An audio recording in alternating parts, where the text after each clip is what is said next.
আসসালামু আলাইকুম প্রিয় শিক্ষার্থীরা, আশা করি সবাই ভালো আছো। আমরা আজকে আমাদের যে সাহিত্যের ধারার যে বিভিন্ন ধারাগুলো আছে সেই ধারাগুলো নিয়ে আলোচনা করব। প্রথমে আমরা রোমান্টিসিজম নিয়ে আলোচনা করব। তো রোমান্টিসিজমের যে আমাদের বিষয়টা, সেটা বোঝার আগে আমাদের বুঝতে হবে যে এই সাহিত্য ধারাগুলো কেন জানা থাকা দরকার। আমাদের সাহিত্য ধারা বলতে আমরা কি বুঝি? সাহিত্যের যে আমাদের ধারা বা বিভিন্ন যে তত্ত্বগুলো আছে, এগুলা আমাদের জানা থাকা দরকার। কারণ বিভিন্ন সাহিত্যিক বিষয়বস্তু আমরা যখন বিচার বিশ্লেষণ করব, সেটা আমাকে বুঝতে হবে যে লেখক কোন দৃষ্টিভঙ্গি থেকে, কোন দৃষ্টিকোণ থেকে তিনি এই জিনিসটাকে দেখেছেন।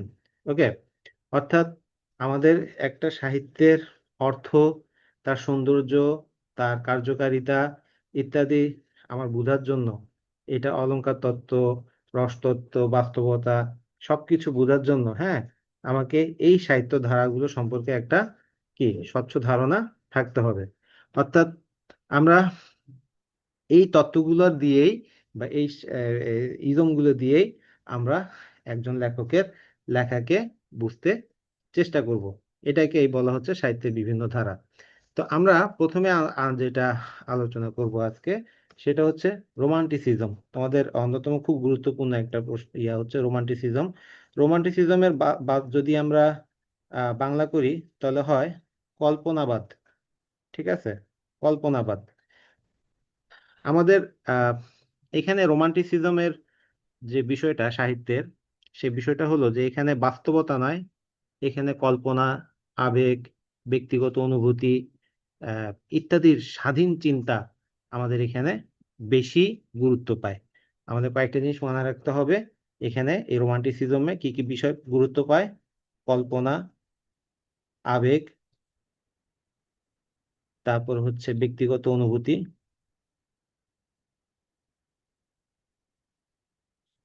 হুম, ব্যক্তিগত অনুভূতি এবং স্বাধীন চিন্তা। এই বিষয়গুলো আমাদের এই রোমান্টিসিজমে বেশি অনুভূত হয়ে থাকে। তো আমাদের এই রোমান্টিসিজম বা রোমান্টিক সাহিত্য আহ, বলতে আমরা সোজা কথা একটা শর্টকাটে যদি বলি, তাহলে আমরা বলি যে আমরা যেটা অনুভব করি বা আমাদের হৃদয় যেটা চায় সেটা হচ্ছে সত্য। এটা হচ্ছে রোমান্টিসিজমের আসল কথা। আমরা যেটা অনুভব করি, আমরা যেটা আমাদের হৃদয় যেটা চায়, সেটাই সত্য। ওকে, যেমন ধরো তোমার এখন চাচ্ছে, অনেক সময় এরকম হয় যে কোনো কাজ করতে ইচ্ছা করে না, কোনো ইয়া করতে ইচ্ছা করে না, একদম চুপচাপ। তোমার মন চাচ্ছে শুধু কি বাইরে তাকিয়ে থাকা, জানলা দিয়ে বাইরে তাকিয়ে আছো, হ্যাঁ। এই যে যে বিষয়টা, এটা হচ্ছে একটা রোমান্টিসিজম। যেমন আমি মাঝে মধ্যে আমি যখন খেতে বসি, আমার টেবিল থেকে মানে আমার ডাইনিং টেবিল থেকে আমার সামনে একদম ঠিক অপোজিটে জানালা আছে। জানালাটা খোলা রাখি আমি, কারণ আমার সকালে নাস্তা খাওয়ার সময় ওই সকালবেলা বা এই যে ওই যে যে পাহাড়ের যে একটা ভিউ আছে, সেই ভিউটা আমার ভিতরে অনেক বেশি একটা অনুভূতি তৈরি করে। সেটা কেমন অনুভূতি, এটা আসলে বলে বোঝানো যাবে না, কিন্তু আমার খুব ভালো লাগে ওই অনুভূতিটা। হ্যাঁ, তো এই যে যে জিনিসটা, যেটা আমি অনুভব করতেছি, যেটা আমার হৃদয় চাচ্ছে, হ্যাঁ, আমি কিন্তু ওই যদি ওই ওই জিনিসটা, সিনারিটা না দেখে যদি নাস্তা করি কোনো কারণে, হ্যাঁ, আমার কেমন জানি মনে হয় যে নাস্তাতে একটা কি অপূর্ণতা থেকে যাচ্ছে। তো এই যে বিষয়টা, যেটা আমরা অনুভব করতেছি, যেটা আমার হৃদয় চায়, সেটাই সত্য এবং সেটাকেই কি আমাদের রোমান্টিকতায় আসল হিসেবে ধরা হয়ে থাকে। ওকে, তো এখন রোমান্টিসিজম কি? রোমান্টিসিজম একটি আধুনিক সাহিত্য আন্দোলন। আমাদের সাহিত্যের আমরা তো প্রাচীন যে সাহিত্যগুলো পড়েছি, তাই না? আমরা বিভিন্ন এই যে এরিস্টটল, প্লেটো, লঞ্জিনাস, হোরেস, তারা বিভিন্ন তত্ত্ব দিয়ে গেছে।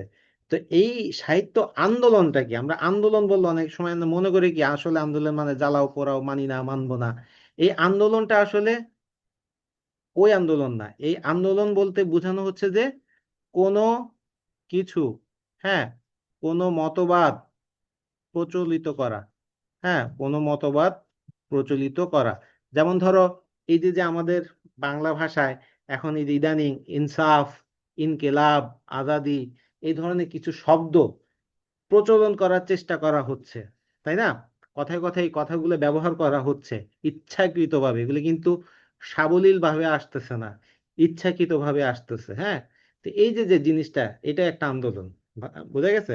তো রোমান্টিসিজম হচ্ছে একটা আধুনিক সাহিত্য আন্দোলন। এই রোমান্স থেকে বা রোমান্স শব্দ থেকে, আমাদের ফরাসি রোমান্স শব্দ থেকে এই জিনিসটা আমাদের এসেছে। তো আমাদের এই রোমান্টিসিজমের প্রবর্তক হিসেবে আমাদের ধরা হয়ে থাকে উইলিয়াম ওয়ার্ডসওয়ার্থ। উইলিয়াম, তোমরা হয়তোবা তার নাম আগেই শুনেছো। হ্যাঁ,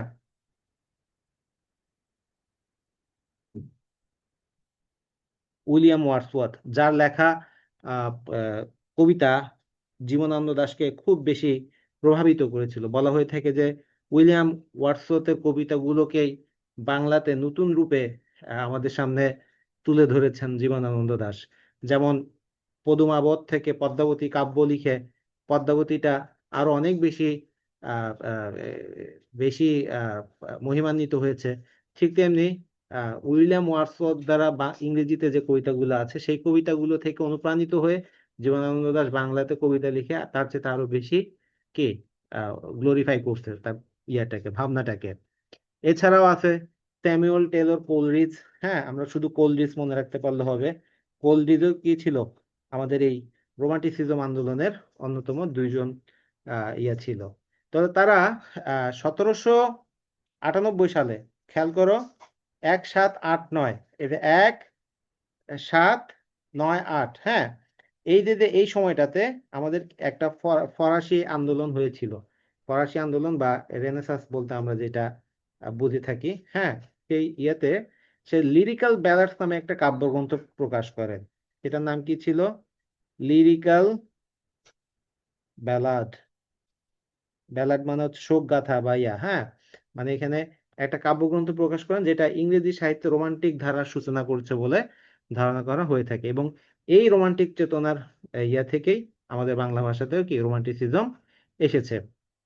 তো এখানে আমি যেটা আগে বলেছিলাম, কল্পনা, আবেগ, হ্যাঁ, এবং অন্তর্দৃষ্টি, বা ওই যে যে অন্তর্দৃষ্টি বলতে কি বোঝাচ্ছে তার, এই যে যে অন্তর্দৃষ্টি বলতে আমি এখানে কি বলেছিলাম, এই যে ব্যক্তিগত অনুভূতি, ঠিক আছে, ব্যক্তিগত অনুভূতি যে বিষয়টা, সেটা নির্ভর চিন্তাধারাটাই হচ্ছে আমাদের রোমান্টিসিজম। আমাদের ক্লাসিক্যাল মতবাদের বিপরীত অবস্থান এই রোমান্টিসিজমের। আমরা ক্লাসিক্যাল মতবাদ কি সেটা পরে আলোচনা করব। আমাদের ক্লাসিক্যালটা শুধু এতটুকু মনে রাখতে হবে যে ক্লাসিক্যাল বলতে বোঝানো হয় যেটা বাস্তবতা আছে, বর্ণনা ভিত্তিক। যেমন আমরা ইলিয়াড, ওডিসি, রামায়ণ, মহাভারতের যে সাহিত্যগুলো, সেগুলো হচ্ছে ক্লাসিক্যাল সাহিত্য, সেগুলো কিন্তু বর্ণনা বেশি থাকে। হ্যাঁ, সেই ইয়া থেকে আমাদের এই জিনিসটা এসেছে। হ্যাঁ, শামীমা আমিম বলো। স্যার, ফরাসি আন্দোলন 1789 না?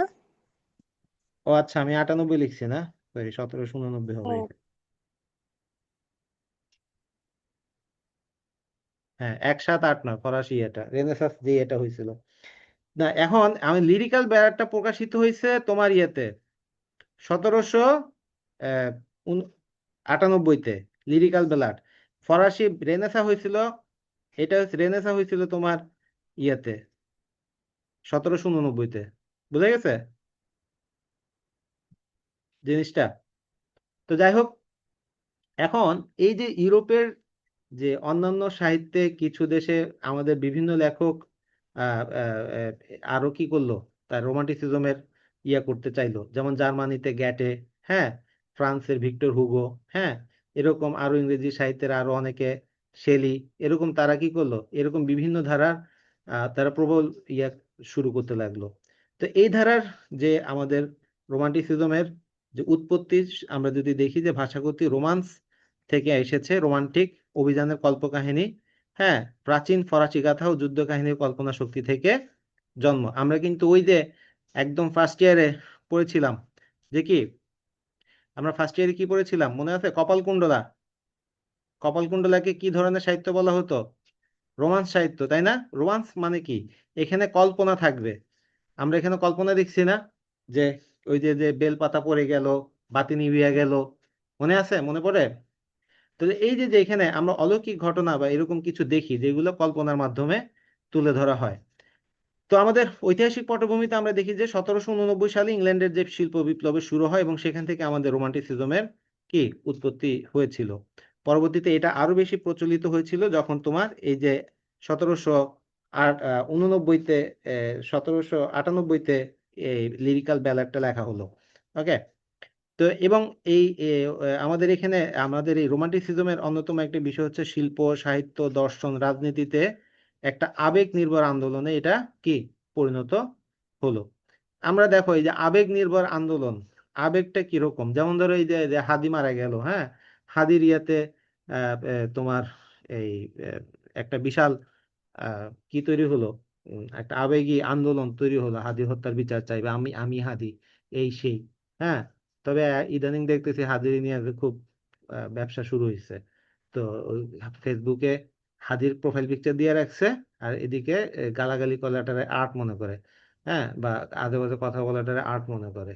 হাদি তো যেগুলো বলছে টু দ্য পয়েন্ট বলছে, হ্যাঁ, কুকুর ছানারে কুকুর ছানা বলছে, কুত্তার বাচ্চারে কুত্তার বাচ্চা বলছে, কিন্তু এই যারা হাদির ছবি লাগাইয়া আবেগী কথাবার্তার বলে, তারা হলে গিয়ে আসলে কুত্তার বাচ্চা। তারা ওই হাদির কোনো থিম ইয়ে বুঝে না, এরা মানুষকে গালাগালি করার একটা উসিলা খুঁজে পাইছে এখন, হাদিরে এখন একটা ঢাল হিসেবে ব্যবহার করতেছে। যাই হোক, ওদিকে আমরা না যাই। তো আমাদের এই রোমান্টিসিজমের যেটা ছিল যে ইংরেজি সাহিত্যে রোমান্টিসিজম আমরা 1789 থেকে 1830 সাল পর্যন্ত, আমাদের রেনেসাঁ যখন শুরু হলো 1789 সালে, এটা এখান থেকে 1830 সাল পর্যন্ত প্রবলভাবে ইংরেজি সাহিত্যে এই রোমান্টিসিজমের একটা ধারা চলেছিল। এই সময় আমরা ফরাসি বিপ্লব ঘটে মানুষের চিন্তা ভাবনায়, 1789 সালে যে ফরাসি বিপ্লবটা হলো বা ইয়েতে হলো, হ্যাঁ, সেখানে মানুষের চিন্তা ভাবনায় একটা বিশাল পরিবর্তন আসতে লাগলো। যেমন ধরো প্রত্যেকটা আন্দোলনে একটা না একটা পরিবর্তন আসে। যেমন এই 24-এর আন্দোলনে, 2024-এর আন্দোলনে সবচেয়ে বড় পরিবর্তনটা কি হলো, কেউ বলতে পারবে? মত প্রকাশ। মত প্রকাশ, মত প্রকাশে ভয় না পাওয়া। ঠিক আছে, মত প্রকাশে ভীতু না হওয়া। Very good. মানে এই 2024-এর আন্দোলনের সবচেয়ে বড় প্লাস পয়েন্ট হচ্ছে এই জিনিসটা। এখন দেখবা যে কি, সরকারের সমালোচনা করতে কেউ ভয় পাচ্ছে না। আগে কিন্তু সরকারের সমালোচনা করতে ভয় পেত অনেকে, তাই না? কি না কি করবে, কি না কি বলবে, এই সেই ইত্যাদি চিন্তা করে আর ইয়ে করতো না। কিন্তু এখন কিন্তু সেই জিনিসটা নাই। তো যদি সত্যিকারের বস্তুনিষ্ঠ সমালোচনা হয়, সেটাকে সবাই কি করে, সাপোর্ট দেয়। তো যাই হোক, এখন আমরা আসি এই রোমান্টিসিজমের উৎপত্তি পটভূমিতে আলোচনা করলাম। আমাদের রোমান্টিসিজমের সংজ্ঞা যদি আলোচনা করি, এখানে হেরফোর্ড একটা কথা বলছেন যে an extraordinary development of imaginative sensibility. মানে আমাদের এই মিনিংটা যদি আমাদের হেরফোর্ডের এই ইয়ে থেকে দেখি, এক্সট্রাঅর্ডিনারি মানে কি, অসাধারণ, হ্যাঁ, ডেভেলপমেন্ট উৎপত্তি বা ও বর্ধন বা আমাদের উন্নতি অফ ইমাজিনেটিভ কল্পনা শক্তির, সেন্সিবিলিটি আমাদের যে বোধগম্যতা। ওকে। আমাদের কল্পনা শক্তির অসাধারণ বিকাশ, আমরা যদি এটাকে বলতে চাই যে extraordinary development of imaginative sensibility, তখন এটাকে আমরা এক কথায় বলতে পারি কল্পনা শক্তির অসাধারণ বিকাশ। মানে অসাধারণ কল্পনা শক্তি তোমার এখানে থাকতে হবে তোমাকে। যেমন ধরো অসাধারণ কল্পনা শক্তি, আমরা জীবনানন্দ দাশের কবিতাগুলো যখন আলোচনা করি, তখন আমরা কি দেখি, দেখি যে সেখানে তার চিন্তা, সে এই একটা পাখিকে এক একটা ইয়ার হিসেবে দেখতেছে, সে পরজন্মে আর কিছু না, শুধু হাঁস হতে চাচ্ছে। হ্যাঁ, এই যে যে চিন্তা করা, ব্যতিক্রম চিন্তা, এবং মানে এখানে সে মনে করতেছে যে এই পাখির মতো জীবনটাই বুঝি সবচেয়ে কি ছিল, আনন্দের ছিল, কিন্তু সে ভুলে মানুষ হয়ে জন্মেছে। এই যে যে বিষয়গুলো অসাধারণ কল্পনা শক্তি থেকে এই কথাগুলো আসে। আমাদের প্রথমেই আমাদের যে আমাদের মানে এই এই জিনিসগুলো দেখলে প্রথমে আমাদের যেটা মনে হবে যে এগুলো উদ্ভট, উদ্ভট কথা বলতেছে, অবাস্তব কথা বলতেছে, তাই না? অবাস্তব উদ্ভট কথা বলতেছে। কিন্তু আসলে দেখা যায় যে বাস্তবে এটাই কি মানুষের আসল সত্য বা ইয়ে হয়ে থাকে। ওই যে আমরা একটা গান শুনছি না, এমন যদি হতো আমি পাখির মতো উড়ে উড়ে বেড়াই সারাক্ষণ।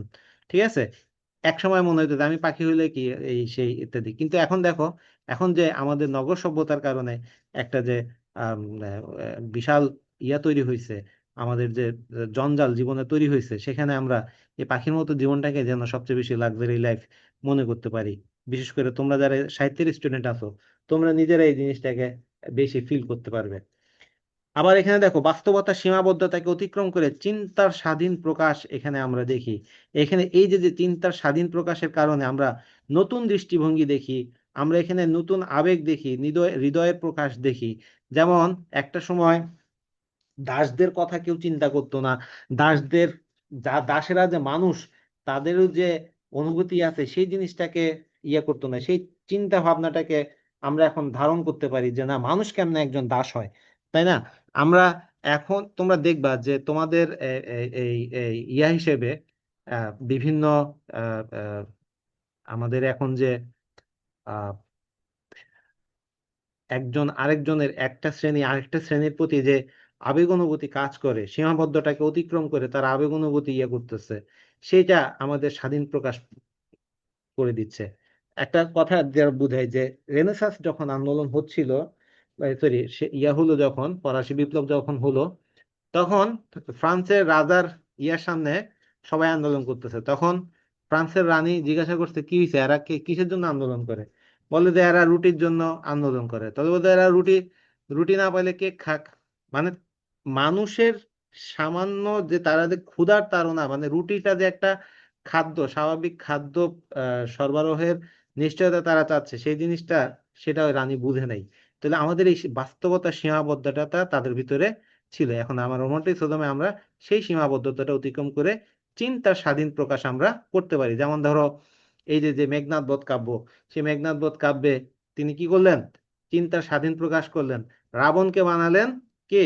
রাবণকে বানালেন নায়ক, রামকে বানালেন ভিলেন। এই যে এখান থেকে আমরা তার সীমাবদ্ধতাটাকে দেখতে পাচ্ছি। তারপর দেখো শিল্পী তার মনের গভীর অনুভব দিয়ে জীবনকে ব্যাখ্যা করেন। ওই যে তার গভীর অনুভব দিয়ে তিনি ব্যাখ্যা করেন কিভাবে? ওই যে আমি বললাম যে আমি এমন যদি হতো আমি পাখির মতো উড়ে উড়ে বেড়াই সারাক্ষণ। ঠিক আছে? এই যে তার গভীর অনুভব দিয়ে সে তার জীবনকে ব্যাখ্যা করতে পারতেছেন। তো আমাদের এই রোমান্টিসিজম আধুনিক যুগে শুরু হলেও রোমান্টিক ধারার উৎস মধ্যযুগের বিভিন্ন রোমান্স গল্প আছে। যেমন এই যে আমাদের এটা কি বলে, রূপকথা উপকথা, হ্যাঁ, সেখানে আমরা সাহসিকতা দেখি, প্রেম দেখি, অলৌকিক ঘটনা দেখি। হ্যাঁ, এসব থেকে অনুপ্রেরণা নিয়ে কিন্তু আমাদের আধুনিক যুগে এসে রোমান্টিকতা বা রোমান্টিসিজম একটা কি পেয়েছে, ভালো অবস্থান তৈরি করতে পেরেছে। তো আহ, আমাদের এই রোমান্টিক শিল্পীর বৈশিষ্ট্যটা কি? প্রথম বৈশিষ্ট্য, সে কল্পনা প্রধান। অবশ্যই তাকে কল্পনা প্রবণ হতে হবে। যেমন আইনস্টাইন একটা কথা বলছে যে একজন রোমান্টিক শিল্পী, সরি, বিজ্ঞানের চাইতে বেশি গুরুত্বপূর্ণ হচ্ছে কে? রোমান্টিক কল্পনা শক্তি। বিজ্ঞানের চাইতে বেশি গুরুত্বপূর্ণ হচ্ছে কল্পনা শক্তি। তো এই যে যে দেখো এই কল্পনা, লেখক এখানে কল্পনার স্বাধীনতা তার থাকতে হবে, কল্পনাকে তিনি প্রাধান্য দিতে হবে। যেমন ধরো আমরা জীবনানন্দ দাশের কবিতাতে আমরা দেখি যে কি তিনি দেশকে দেখেছেন প্রেমিকা হিসেবে, তাই না? দেশকে প্রেমিকা হিসেবে দেখেছেন। হ্যাঁ, কিন্তু আমরা এমনিতে সাধারণত দেশকে মা হিসেবে দেখি, কিন্তু জীবনানন্দ দাশ দেশকে দেখেছেন প্রেমিকা হিসেবে। তাহলে তার এই যে যে কল্পনাটা এখানে অন্য একটা লেভেলে কি হয়েছে, হয়েছে। বা আমরা দেখো যে এই যে যে কালিদাসের যে মেঘদূত, আমরা একদম প্রাচীন সাহিত্যে কিন্তু এরকম কল্পনা প্রধান একটা পাই। মেঘদূত যে কাব্যটা আছে, সে মেঘদূত কাব্যে কি করলো, মেঘের মাধ্যমে সে মেসেজ পাঠাচ্ছে তার প্রেয়সীর কাছে। এই যে যে একটা কল্পনা, এটার মাধ্যমে এমনিতে এটা উদ্ভট মনে হয় না এগুলো? এই যে কল্পনাটা লেখকের ভিতরে আসে, সেটা আমাদের কাছে হঠাৎ করে উদ্ভট মনে হয়, অবাস্তব মনে হয়, কিন্তু এটাই যেন আমাদেরকে কি করে দেয়, আরো বেশি আবেগী করে দেয়। তারপর হচ্ছে অন্তর্মুখী এবং আত্মবিশ্লেষণী। আমাদের রোমান্টিক শিল্পীর অন্যতম বৈশিষ্ট্য হচ্ছে যে অন্তর্মুখী। যেমন ধরো জীবনানন্দ দাশ, জীবনানন্দ দাশ কি ছিলেন? উনি কিন্তু এক্সট্রোভার্ট ছিলেন না, ইন্ট্রোভার্ট ছিলেন। হ্যাঁ, আত্মবিশ্লেষণী, নিজে নিজের কথা বলতেছে, নিজেদের সাথে নিজের কথাই জানে নিজে বলতেছে। জীবনানন্দ দাশের কথাগুলো পড়লে এরকমই মনে হবে যে সে বাইরের কাউকে কিছু বলতেছে না, নিজেকে যেন কথাগুলো বলতেছে। অজানার প্রতি আকর্ষণ। হুম, আমাদের রোমান্টিক, যেমন আমাদের রোমান্টিকতার সবচেয়ে বেশি বিষয়টা যে যে আমাদের আসে, যে সেটা হচ্ছে যে অজানার প্রতি আকর্ষণ। না জানি কেন রে এতদিন পরে, হ্যাঁ, এই যে যে কথাটা আসলো। বা ওই যে যে আহ, আহ, রবীন্দ্রনাথের কবিতায় আমরা যেটা বলতে পারি, হ্যাঁ, কবিতার লাইনটা মনে আসতেছে না, এই যে আজিয়ে প্রভাতে রবির কর, কেমনে পশিলে মনের পর, হ্যাঁ, কেমনে প্রভাত ফেরির গান, এই যে যে কথাগুলো, হ্যাঁ, অজানার প্রতি আকর্ষণ। অথবা দেখো কাজী নজরুল ইসলাম তার কবিতাতে বলতেছে, থাকবো না কো বদ্ধ করে, দেখবো এবার জগৎটারে। এই যে যে জগৎটারে দেখা একটা আকর্ষণ, সেটাই কিন্তু রোমান্টিক শিল্পীর আমাদের কাজী নজরুল ইসলামের অন্যতম কিন্তু একটা বৈশিষ্ট্য হচ্ছে তিনি তার রোমান্টিকতা এবং দ্রোহ, রোমান্টিকতা এবং রোমান্টিকতায় প্লাস দ্রোহ, এই দুইয়ের সম্মিলন আমরা কিন্তু কাজী নজরুল ইসলামের ভিতরে পেয়েছিলাম।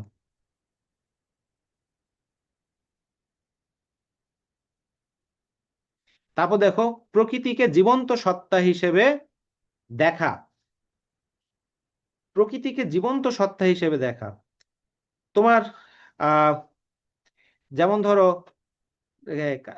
রবীন্দ্রনাথের যে ইয়াগুলো, ছোট গল্প, সেই ছোট গল্পে আমরা দেখি যে নদীর তীরে এমন ভাবে বর্ণনা দিচ্ছে যে শিকড়গুলো যেন মাটিকে ধরে রাখতেছে, হ্যাঁ।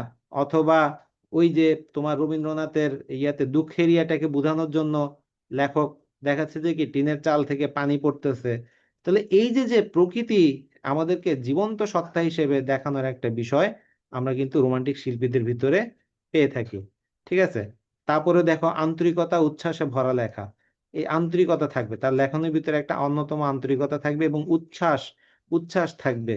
তোমরা এই যে দেখো, হাজার বছর ধরে পথ হাঁটিতেছি আমি সিংহল সমুদ্র হইতে, হ্যাঁ, এই যে যে কথাগুলো, সেখানে যেন একটা আলাদা উচ্ছ্বাস ভরে আছে, যেন সে আনন্দের সাথে আমাকে দুদণ্ড শান্তি দিয়েছিল নাটোরের বনলতা সেন। এইভাবে রোমান্টিক শিল্পী তার উচ্ছ্বাস, আবেগ, আন্তরিকতা তার লেখনীতে তুলে ধরেন। ওকে। এখন দেখো, আমাদের রোমান্টিসিজমের মূল বিষয়গুলো অলরেডি কয়েকটা বৈশিষ্ট্য আলোচনা করেছি: কল্পনার প্রাধান্য, অন্তর্মুখিতা, অসীম অস্পষ্টের প্রতি ভালোবাসা, প্রকৃতির মানবায়ন, হ্যাঁ, এই যে প্রকৃতিকে ইয়ে করে দেখা, হ্যাঁ, আবেগপ্রবণ ভাষা, মানব মর্যাদার স্বীকৃতি, হৃদয় প্রসূত কাব্যচর্চা। যেমন আমাদের রবীন্দ্রনাথের যে কবিতাগুলো, যে তার যে লিরিক্যাল কবিতাগুলো, সেগুলো সবকিছু কি হৃদয়ের ইয়ে এসেছে। সে বনের পাখি যেভাবে গান গেয়ে যায়, ঠিক তেমনি গীতি কবিতাগুলো তিনি লিখে গেছেন। গ্রামীণ ও সাধারণ ভাষার ব্যবহার, গ্রামীণ ও সাধারণ ভাষার ব্যবহার দেখো রোমান্টিকতার ইয়েতে দেখি আমরা। যেমন ধরো জীবনানন্দ দাশের কথায়, জীবনানন্দ দাশের কথাতে আমাদের গ্রামীণ সমাজ বা খুব সহজ সহজ তিনি শব্দ ব্যবহার করেছেন। হ্যাঁ, কোনো অসাধারণ কোনো এক্সক্লুসিভ শব্দ তিনি কিন্তু ব্যবহার করেন নাই, যেমনটা করেছেন মাইকেল মধুসূদন দত্ত আমাদের বা বঙ্কিম। হ্যাঁ, কিন্তু এখানে আমরা দেখবো যে খুব সহজ সাধারণ, যেমন আমাদের এই জীবনানন্দ দাশের কবিতাতে আমরা কাঁঠাল পাতা, শালিক পাখি, তারপরে ফিঙে পাখি, নদীর পাড়, বালু, চিতা, হ্যাঁ, বালুচর ইত্যাদি কিছু খুঁজে পাই। সব খুব সাধারণ একটা ভাষায় তিনি আমাদের এই রোমান্টিক কবিরা কি করেন, তাদের লেখনীগুলো তুলে ধরেন। সত্য ও সুন্দর অনুসন্ধান, রোমান্টিসিজমের অন্যতম বিষয় হচ্ছে সত্য ও সুন্দর। ওই যে আমরা যেটাই সত্য, যেটা অনুভব করে সেটাই সত্য এবং সেটাই সুন্দর।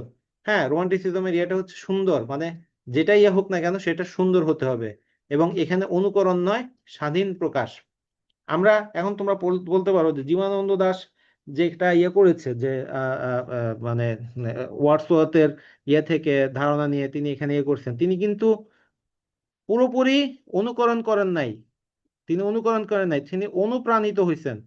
ঠিক আছে, অনুপ্রাণিত হয়েছেন। ঠিক আছে, অনুকরণ না করে তিনি এখানে অনুপ্রাণিত হয়েছেন। না, এরকম করে আমার দেশে এরকম একটা কিছু করা যায়, তাই না? আমরা মনে করি বিদেশের কি দেখি, বিদেশের ইয়ে দেখি, স্বচ্ছ রাস্তাঘাট দেখি, পরিষ্কার রাস্তাঘাট দেখি, আমাদের মনে হয় যে না, আমাদের দেশে বুঝি এরকম করে পরিষ্কার রাস্তাঘাট তৈরি করা যেতে পারে। আমরা এরকম করে অনেক কিছু ভাবি কিনা। তো বিদেশে এরকম মেয়েরা অনেক স্বাধীন, হ্যাঁ, তারা অনেক কিছু করতে পারে, আমাদের দেশে আমরা ভাবি যে আমাদের দেশে মেয়েরা এরকম করবে, স্বাধীনতা ইয়ে করবে। তো এই যে বিষয়গুলো রোমান্টিসিজমের আমাদের একটা বিষয় আনে, যে সে অনুপ্রাণিত হয়, অনুকরণ করে না, কপি পেস্ট করে না। তো এখন রোমান্টিসিজমের গুরুত্ব যদি আমরা আলোচনা করি, সেখানে আমরা দেখি যে রোমান্টিসিজম আমাদের শিল্পে ও সাহিত্যে মানুষের মানসিক স্বাধীনতার প্রতিচ্ছবি হিসেবে কি হয়, আমরা প্রকাশিত হয়। তার মানসিক স্বাধীনতা, খেয়াল করো, মানসিক স্বাধীনতার প্রতিচ্ছবি। রোমান্টিসিজমের মূল জিনিসটা হচ্ছে এটা, যে সে কোন বিষয়টাকে কিভাবে দেখতেছে। যেমন আমরা ওই অনেকে এখনো তোমাদেরকে যখন আমি বলি যে আহ, জীবনানন্দ দাশ দেশকে দেখেছেন প্রেমিকা হিসেবে, এখানে অনেকে ধাক্কা খায়। ঠিক আছে, কিন্তু এখানে জীবনানন্দ দাশ তার মানসিক স্বাধীনতাকে তুলে ধরেছেন আমাদের সামনে। ওকে, এবং এখানে আধুনিকতার বীজ রোপণকারী আন্দোলন, সেই আধুনিকতার বীজটা কি? চিন্তার স্বাধীনতা। তুমি মুক্তভাবে চিন্তা করতে পারবে, চিন্তার, হ্যাঁ, স্বাধীনতা। আমাদের এই যে আমরা ইংরেজিতে সেটাকে কি বলি? আউট অফ বক্স চিন্তা করা, ঠিক আছে? আউট অফ বক্স একটা কথা আছে ইংরেজিতে। সেই যে তোমার আউট অফ বক্স চিন্তা করার যে বিষয়টা, সেটা আমরা রোমান্টিসিজমের গুরুত্বপূর্ণ হয়ে উঠে। ইউরোপ থেকে ছড়িয়ে পড়েছে এটা আমাদের পুরো বিশ্বব্যাপী। আমাদের রোমান্টিসিজমের আন্দোলন শুরু হয়েছিল কত সালে? ওই যে রেনেসাঁ বিপ্লবের মাধ্যমে, রেনেসাঁর মাধ্যমে, ঠিক আছে, কিন্তু সেটা ইউরোপে হলেও সেখান থেকে আমাদের কি পুরো পৃথিবীতে উঠে আসে। যুক্তি নয়, হৃদয়ের ভাষাটাই এখানে গুরুত্বপূর্ণ। আমরা অনেক সময় যুক্তি দিয়ে অনেক কিছু পারি না। ওই যে আমরা বলি না, তারে আমার ভালো লাগে, কেন ভালো লাগে জানি না।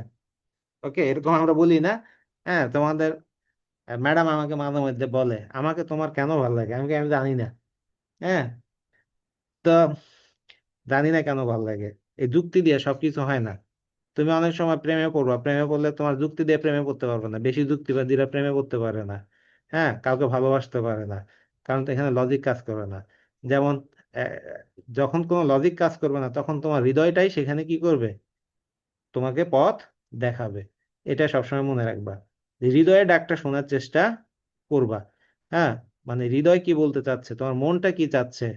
হ্যাঁ, তাই বলে আবার চিন্তা করিও না যে কি মন কি যে চায় বলো, যারে দেখি লাগে ভালো, ওইটা আবার করিও না। হ্যাঁ, তো যাই হোক, আমাদের এরকম বাংলা সাহিত্যে আমরা রোমান্টিসিজমের অনেক অনেক উদাহরণ তো আমি অলরেডি বললাম। মাইকেল মধুসূদন দত্ত, তোমার কাজী নজরুল ইসলাম, আহ, আহ, তারপর হচ্ছে রবীন্দ্রনাথ, হ্যাঁ, এরকম অনেক কিছুই আমরা এরকম পাই। তারপরও তোমার বিহারীলালের যে গীতি কবিতা, বা রবীন্দ্রনাথের যে গীতি কবিতা, হ্যাঁ, তারপর রবীন্দ্রনাথের ছোট গল্প, তো সব কিছুতেই আহ, আমরা অনেক কিছু গভীর রোমান্টিকতার চিত্র খুঁজে পাই। তো আহ, আমাদের এখানে আমরা তাহলে এতটুকু ক্লাসে এসে বুঝতে বুঝতে পারতেছি যে রোমান্টিসিজম আমাদের আমাদের অনুভূতি এবং কল্পনাকে গুরুত্ব দেয়। এবং এটা আহ, এই দুইটা জিনিস, অনুভূতি এবং কল্পনাকে গুরুত্ব দেয় বলেই এটা সব সাহিত্যিকরাই কি করেছেন? সাদরে গ্রহণ করেছেন। এবং এই যে হৃদয় এবং কল্পনা দিয়ে পুরো পৃথিবীটাকে তারা দেখে, যুক্তি নয়, যুক্তি ছাড়া আবেগ দিয়ে এখানে সবকিছু বিবেচনা করা হয়। তো কবি লেখক নিজেই ঠিক করে ফেলে যে সে কি লিখবে, কার কিভাবে লিখবে, তার নিজের মতো করেই লিখবে, কারো বাঁধা ধরা নিয়ম সে ফলো করে না। এবং রোমান্টিক কবিরা সব সময় সুন্দরের খোঁজে থাকে। তারা এক অনন্য জগতে, অনন্য একটা কল্পনার জগতে তারা বিচরণ করে, যেখানে বাস্তবতার চেয়ে অনেক অনেক বেশি কি থাকে, মোহনীয়, আকর্ষণীয়, এরকম একটা বিষয় থাকে। যেমন আহ, তো আজকে আহ, আমাদের এতটুকুই থাকলো। তো রোমান্টিসিজম আমাদের মনে রাখতে হবে, এটা কোনো সাহিত্যিক আন্দোলন নয়, এটা ছিল একটা বিপ্লব। আমাদের মানব চেতনা, কল্পনা, অন্তর্দৃষ্টি মিলেছিল সত্য, সৌন্দর্য ও স্বাধীনতার সন্ধানে। তো আমরা নেক্সট ক্লাসে রিয়েলিজম বা বাস্তববাদ নিয়ে আলোচনা করব। তাহলে আজকে এতটুকুই থাকলো। তো তোমরা এই জিনিসগুলো পড়বে, আমি ভিডিওটা গ্রুপে আপলোড করে দিব। তো সবার জন্য শুভকামনা, ভালো থাকবে।